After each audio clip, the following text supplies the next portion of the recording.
Welcome to another episode of Shelf of Shameful Opportunity. Yes, that's right. We've played some more games off our Shelf of Shameful Opportunity. Yes. And we're here to talk to you about them.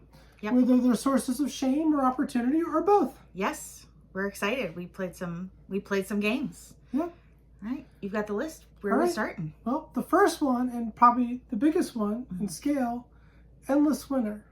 Arguably. Arguably. The next one's also pretty big. So, what did you think of Endless Winter, dear?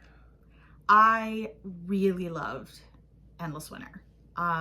What a spectacular game. I know we're late to the party. Everybody's been talking about how good it is, but I think we concurred that there was a lot going on, and it was fun. It was really fun.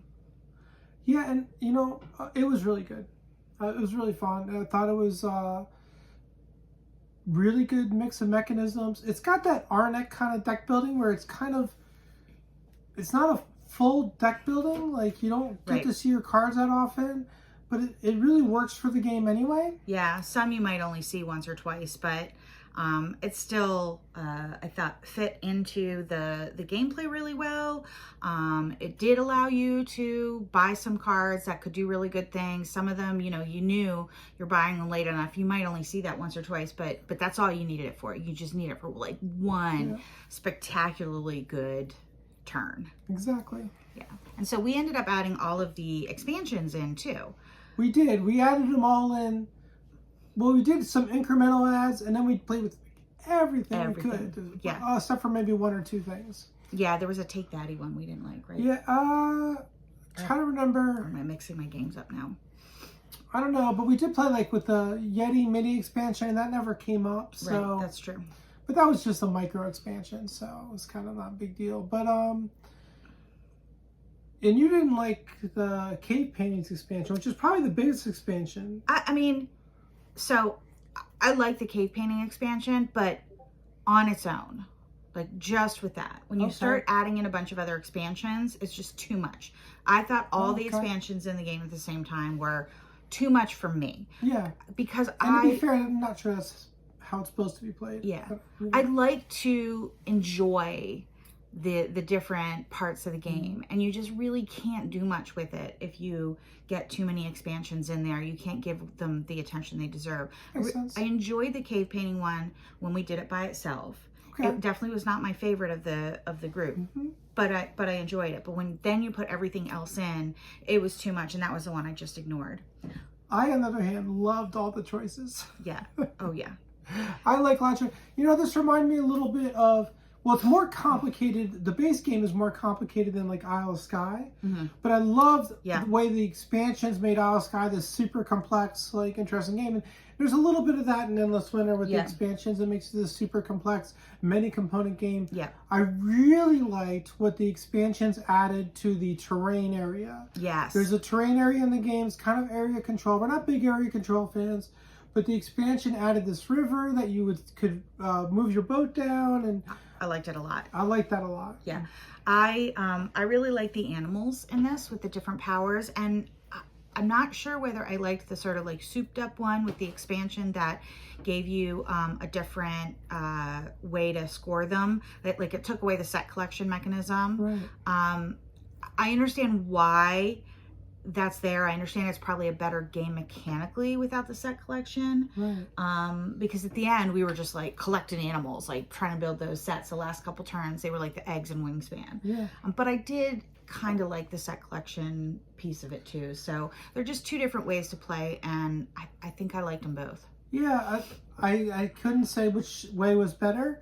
I did like the engine building aspect of with the animals that gave you power, gave you resources and stuff instead of set collection, the painting, the cave paintings, and then the deck building and all that created like an engine. Oh, I love the engine building mechanism here where you've got the eclipse phase, right? Where then all of the things that you've been working on are going to give you the ability to get more resources and do more things. And some of them you're moving up a track or you're furthering your game. But I really love that because again, you're building that engine, like you say, you're kind of weighing.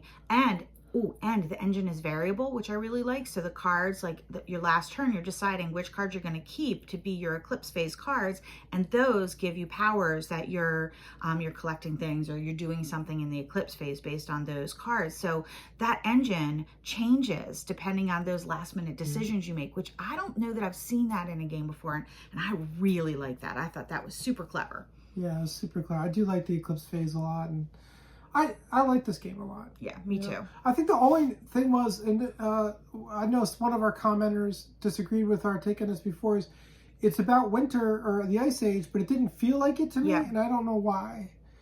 Maybe we were so focused on the mechanisms, we just kind of lost track. Yeah, I mean, I agree. It didn't feel wintry. It felt like a story that happened during winter. Yeah. And the story was more important, so. Yeah, so... I don't know, but excellent game. Definitely a thumbs up from SpielMill. Absolutely. SpielMill approved. Woo! Okay. In case you're keeping track. Yeah, you know. All right, so next up on the end is another big game. And we're actually kind of still in the middle of this one. And that's okay, because it's a campaign game, and it's Tales from the Red Dragon Inn. Yes. Yeah, I am really enjoying this one so far. It's no Gloomhaven. It's kind of like a light, I feel like, dungeon crawler. But we're really enjoying it. We love this kind of game. Yeah, I mean, you kind of level up as a character and you get more cards and stuff like that. But it's not like Gloomhaven where you can make all those different choices, and obviously it's not Legacy. So, right. And I think that the different dungeon crawl events, scenarios, are not quite as interesting as I remember from Gloomhaven or something like that. One thing that I do think is really cool, though, is all of the characters in the box level up at the same rate. So it doesn't matter what you're playing. You could actually switch out, which I did. And I think I might switch out to play some others. I really like the character I'm playing right now, Deirdre.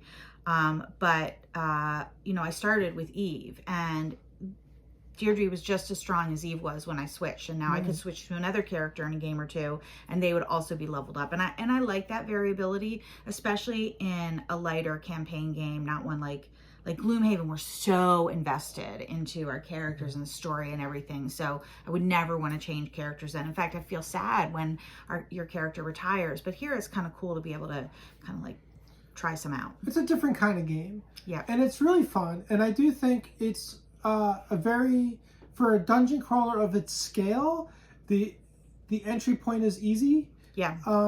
And I do think that you know, I mean, not that it's easy. There's still a lot of upkeep, and you know, like these games tend to have. So there is that, but I've enjoyed it so far. Yeah. And we're a few episodes in, scenarios in. We've done like 5 scenarios. I think so. Plus that includes the Kickstarter. Yeah, that includes there's one scenario they made for like demonstrations at cons, and they provided that to Kickstarter backers, so we played that one. Yeah, and that was fun too. So yeah. One other thing I like about it is that there's varying like skill levels you can play at.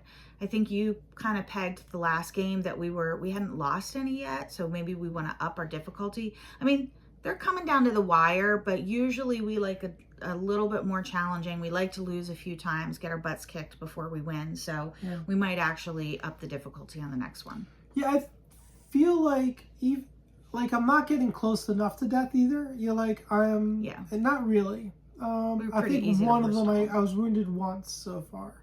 And so the way the game works is you get a certain amount of hit points, and then if you lose all those hit points, you become wounded. I really like that too. And you get that many hit points again. And so, which is cool, because it's kind of like, oh, I'm fresh and I'm good, and then you flip it over and you have different abilities all of a sudden. No, I've been wounded twice. So I have been wounded. So it's not like I haven't gotten that far, but it just feels like we've maybe had just a touch too easy of a plan. Now maybe we'll go up the difficulty and find out where it's too hard. I don't know.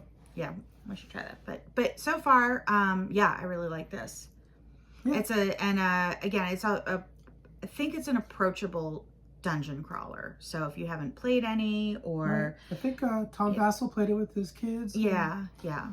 One thing I will say is if you've played Red Dragon Inn, nothing to do with it. I mean, not really. The characters are the same. It has some of the same cheeky humor, but it's very different gameplay. Yeah, because it's cooperative, which I think that Red Dragon Inn, which is the reason why we actually ended up giving away the one we had, is like head to head. And take that. Very take that-y. Mm-hmm. Very take that-y. So yeah. This is more of just a dungeon crawl. Yep. So, all right. Next up on our list, we have Fossilis.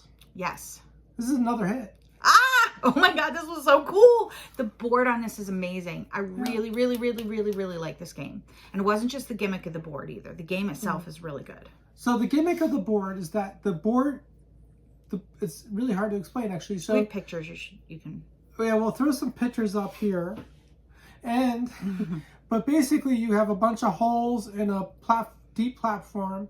And then you put tiles on top of the holes, so it's like excavating. And they're filled with bones. An archaeology dig, and they're filled with bones, and with one of the expansions, gems.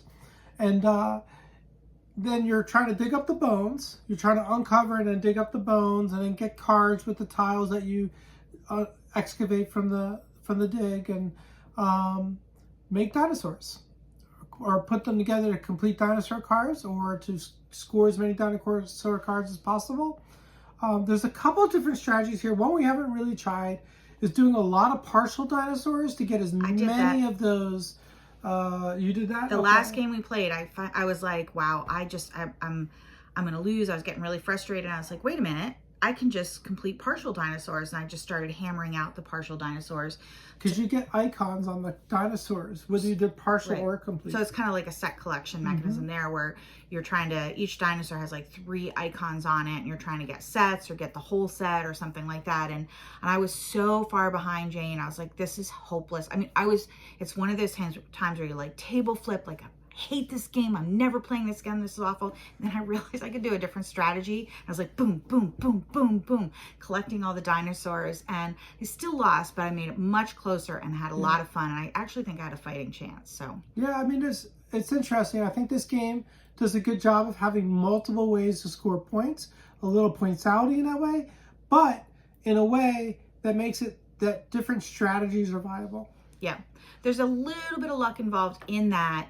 You're looking for the dinosaur pieces in the hole, and like there's 3 skulls. So if you have your heart set on completing one that needs a skull, you might not get it because you might not uncover that hole, or it might be all the way across the board and it might be hard to get.